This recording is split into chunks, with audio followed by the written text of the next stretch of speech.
A cold, calculating guardian watches from a distance, sitting in a dark, lonely room, keenly observing his students, his unpolished gems, watching with those expressionless eyes as they struggle, as they fight, as they learn, as they grow, as they evolve. After all, this is the man who promised he would create the greatest striker in the world. This is the man responsible for the Blue Lock project, Ego Jinpachi. For the longest time, I never understood Ego. I didn't think he was evil, but I didn't expect him to have any sort of depth or nuance behind his devilish smile and harsh philosophy. He was kind of like this omnipotent being that would show up every now and then to teach the boys a new lesson or give them some life-changing advice. He was like a mad scientist, an unknown force who wanted to run this twisted experiment called Blue Lock and create something the world had never seen. That's all I thought Ego was, and all he would ever be. And then, suddenly, came that one moment. A moment that I hadn't seen coming in a million years, and a moment that unexpectedly, shockingly, had me tearing up, lost for words. In the midst of one of the greatest, most exciting, most intense matches, it was this seemingly heartless coach who touched the very depths of my soul. It took just one moment, one scene, one panel, to make me realize one groundbreaking, undeniable truth. Behind all the insanity, all the frost, all the walls, there was no one in the world who loved football more than Ego Jinpachi. And that was the moment he became my favorite character in Blue Lock.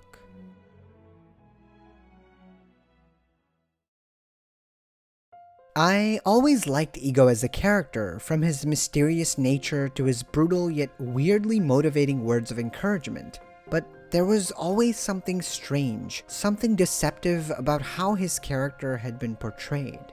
From the very first chapter and the very first scene, there is immediately this off-putting and villainous aura about Ego. The maniacal smile, the dark suit and tie, the thin snake-like form, and of course, the pitch-black, abyssal eyes that seem to stare into an endless void. To me, the very core of this character seems like it was written purposely to invoke a negative feeling from the readers. Apart from the first chapter, every appearance he's made since then has been from behind a screen, a cold approach that creates this sense of seclusion and distance. Truly, at times it did feel like he was a mad scientist, watching over his guinea pigs, or unpolished gems as he likes to call them, from the safety of his laboratory, recording their results, their failures, and seemingly having no sense of attachment towards them. Then, of course, we have his philosophy, the philosophy that is the foundation for every single striker in Blue Lock.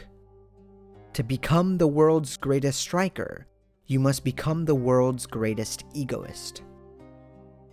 Just like Jinpachi himself, this is a concept that sounds negative and condescending on the surface, but as the series goes on, as this philosophy is deconstructed and explored in great detail, I realize that it's a way of thought that applies to almost every aspect of not just sports, but life.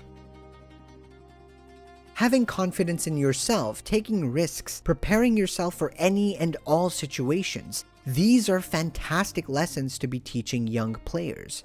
More than physically, Ego is preparing these strikers mentally, equipping them with a mindset that can withstand any adversity. Regardless of who the opponent or what the conditions are, these strikers would be ready, firing at all cylinders at all times. Most importantly, the lessons Ego teaches emphasize time and time again the importance of the process. The journey rather than the destination. He doesn't want a player that can score one-off miracle goals never to be seen again. He wants a solid, reliable, powerful player that can consistently perform at the highest level, while constantly evolving. That is the purpose of the Blue Lock project. That is Ego's dream.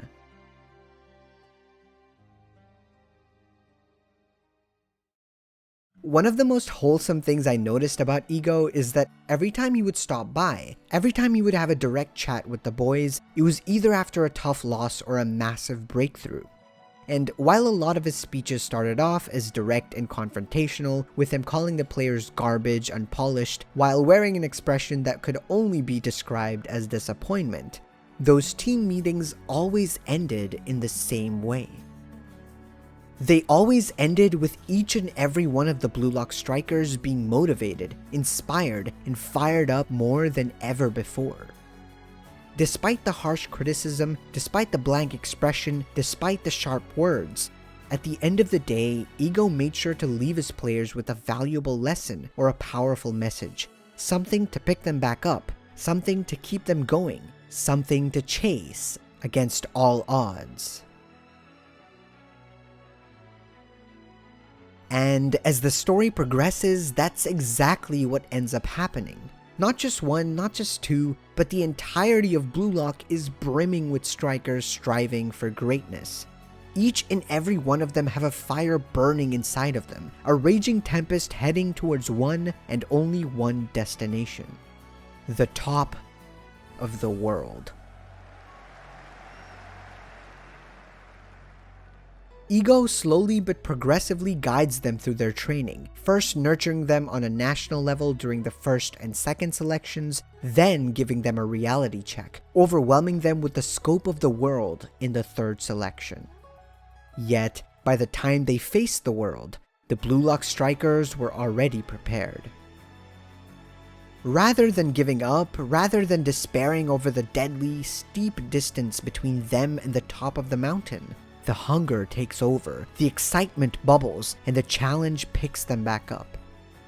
After all, that is how the greatest striker in the world would think. Through fire and flame, through heaven and hell, these strikers push the very edge of their limits every single day, hungrily chasing that next goal, constantly searching for the next key to their evolution. Ego may be cold, he may be distant, but damn, does the man know how to keep a dream alive. And then, just as the end of the road was in sight, everything Ego had worked for, everything he'd staked his life on, was suddenly on the brink of collapse. After the third selection, the Japanese Football Association was not happy with how much money Ego was spending on the Blue Lock project, and how little results he had actually shown them. Why spend thousands of dollars to pit world-class players against high schoolers? Why not just train them normally, like all Japanese footballers? Alas, the ways of the past cannot be so easily changed, and as these questions pile up, Ego gives a rude but inspiring answer. If you love your child, send them out into the world. But I wouldn't expect old-timers like you, who've gotten comfortable with giving up, to know how to dream. This was the first time I realized that Ego sees the boys in Blue Lock as his kids. He sees this entire project as his child, and while he's not the most empathetic parent, he is looking out for them, nurturing them, guiding them, inspiring them to become better versions of themselves. Now, these people want to take all of that away from him, and as the president threatens to put a halt to the project, you can see the look of pure rage in Ego's eyes. But it is not in Ego Jinpachi's nature to give up. In an unexpected turn of events, Ego presents a dangerous proposition as he decides it was time to show Japan his results. It was time to show the world the gems he'd been polishing this whole time. It was time for Blue Lock's 11 to face off against the under-20 Japanese national team in a massive event that would be broadcasted to the entire world. If Blue Lock lost, the project would be dissolved and Ego would be exiled from the world of football. And so, as the preparations are made, we descend upon a grand stage, a life or death battle that would decide the very fate of Ego Jinpachi and his unpolished gems. To me, this is one of the greatest arcs in sports manga, and the arc that I will forever remember as the one that completely changed my outlook on Ego.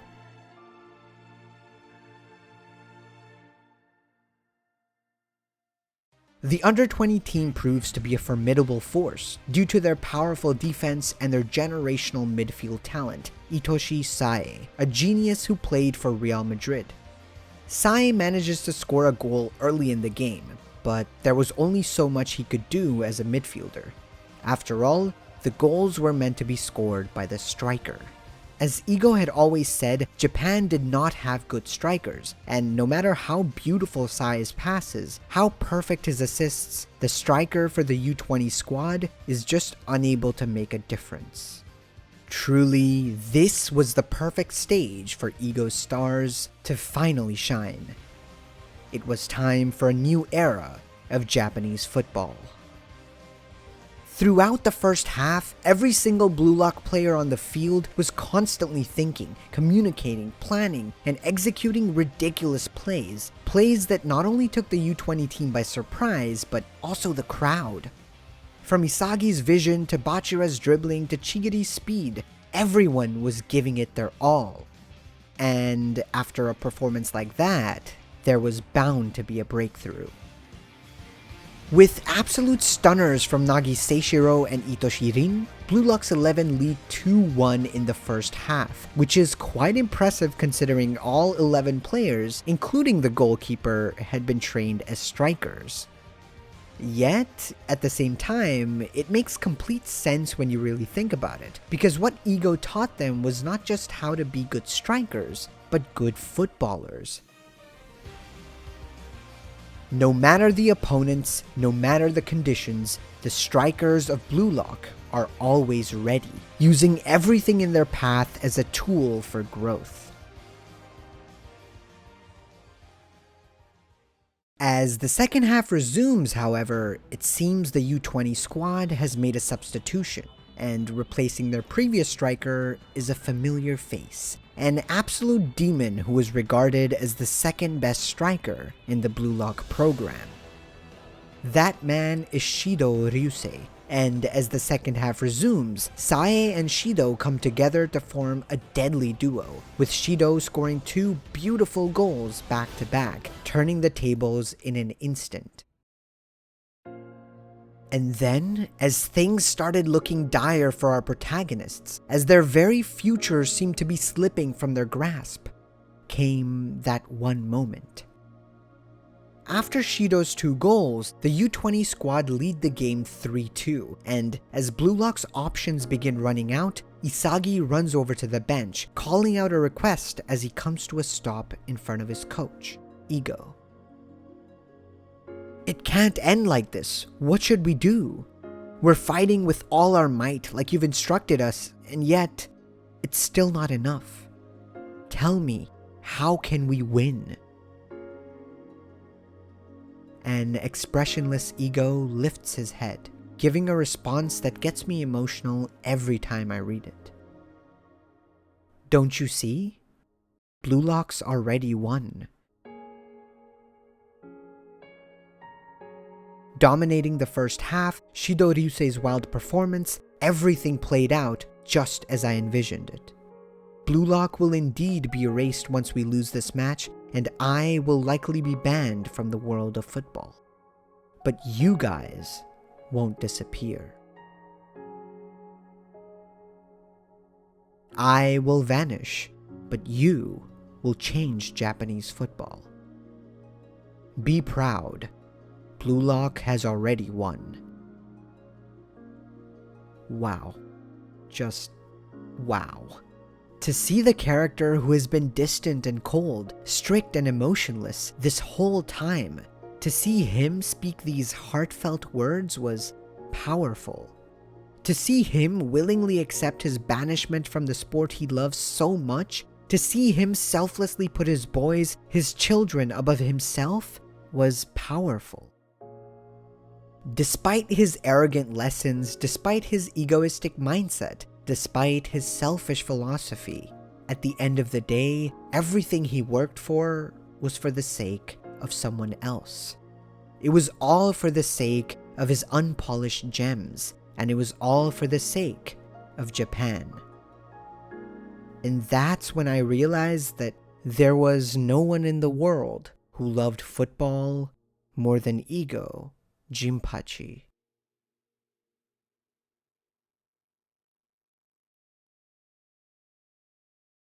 Isagi and the strikers of Blue Lock, however, refused to give up as they learned from their coach, and soon they turn up the heat in the second half, evolving and growing in ways unforeseeable, unimaginable, even by Ego. Through Baro's unpredictable, destructive plays and Isagi's last-minute screamer of a goal, Blue Lock's 11 emerge victorious. And as the crowd goes crazy, as the players celebrate their hearts out, we cut to a panel of a single fist. The fist of a man who'd given everything to the sport.